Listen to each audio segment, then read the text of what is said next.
हम श्रीमद् भागवतम के first chapter के फर्स्ट कैंटो के फर्स्ट चैप्टर के 16 श्लोक को आज देखेंगे। हमने 13, 14 और 15 में क्या देखा था?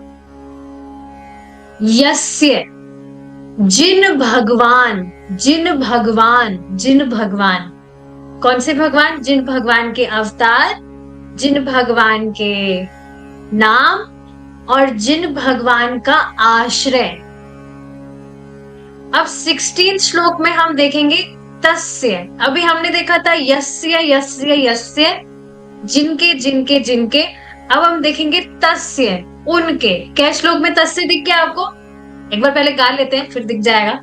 Please sing with me. को वा भगवतस्तस्य, दिख गया तस्य? पुण्य श्लोके कर्मणः शुद्धि कामो न शृणुयात यशः कलिमलापहम्। को वा, वह कौन है? को वा यानी कि वह कौन है? भगवतस् तस्य, जिन भगवान, उन भगवान जिनके पुण्य श्लोकेड्य कर्मणः।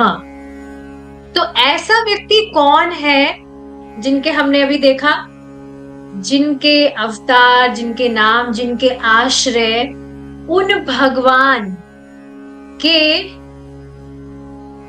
कर्मणः, कर्मों को, पुण्य श्लोकेड्य, जो पुण्य आत्माएं हैं उनके द्वारा, श्लोकेड्य, जिनकी स्तुति की जाती है। तो देखिए, पुण्य श्लोक का अर्थ क्या है? पुण्य श्लोक का मतलब है वह व्यक्ति जो पहले कुछ कर्म किया है, उसके कारण वह ऑलरेडी ही बहुत पुण्यात्मा है, बहुत यशस्वी है और उसकी भगवान में सुनने में बहुत रुचि है। तो यहाँ किन की व्याख्या की जा रही है? आप सबकी व्याख्या की जा रही है। जिस भी व्यक्ति को आप देख रहे हैं जिसकी भगवान की कथा में सुनने में रुचि है, वह है पुण्य श्लोक।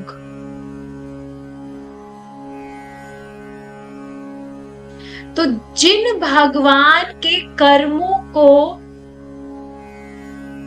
पुण्यात्माओं के द्वारा, जिनकी स्तुति की जाती है, शुद्धि कामो, वह व्यक्ति जिसकी कामना है, कामो शुद्धि, वह अपनी शुद्धि चाहता है। शुद्धि कामों का अर्थ क्या है? जो अपने अंतःकरण की शुद्धि चाहता है। ये जो भी हृदय में काम, क्रोध, मद, मात्सर्य है, आप देखेंगे एक जो भक्ति भी नहीं कर रहा होता है, वो भी मतलब थोड़ा उसका सतोगुण बड़ा होता है, तो वो भी चाहता है कि हाँ, मेरे ये जो कल्मश है ये दूर हो जाए। आप बताइए, भक्ति में आने से पहले आपको कभी गुस्सा वगैरह आ जाता था तो क्या कभी आपका मन नहीं करता था, अरे मैं क्यों इतना गुस्सा हो जाता हूँ बिना मतलब, ये गुस्सा मैं कैसे खत्म करूं? मैं चाहता हूं कि मुझे गुस्सा ना आए, मैं शांत रहूं। तो ऐसे लोग होते हैं।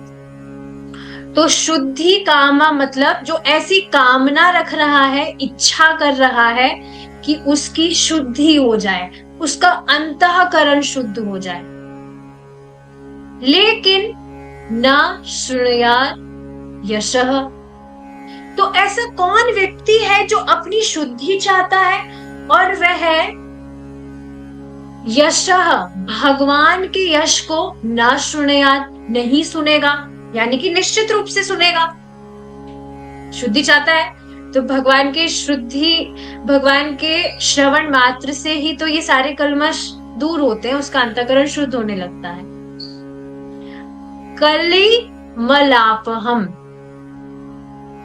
तो बताया जा रहा है कि उन श्री भगवान के यश तो इस तरह है जो कली के मल को भी साफ करने वाला है।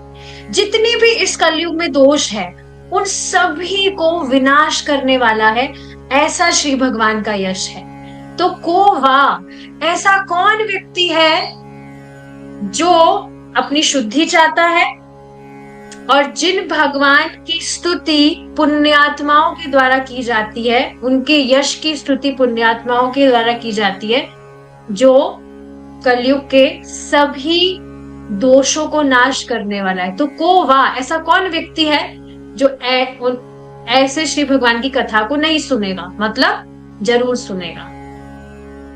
तो ये हिस्टोरिकल प्रश्न होते हैं जिनका जो आंसर है वो मतलब जायज है कि हाँ ऐसा होगा ही। तो कोवा, ऐसा कौन नहीं होगा जो नहीं सुनेगा, मतलब कि निश्चित रूप से सुनेगा। तो किसी व्यक्ति को अगर नहीं पता है, वो अपना कलमश दूर करना चाहता है, उसको गुस्सा आता है, उसको किसी से भी जेलसी हो जाती है, तो ये श्लोक आप उसको बता सकते हैं कि भाई भगवान की कथा सुनने से सारे के सारे जो ये कलमश है ये व्यक्ति के दूर हो जाते हैं।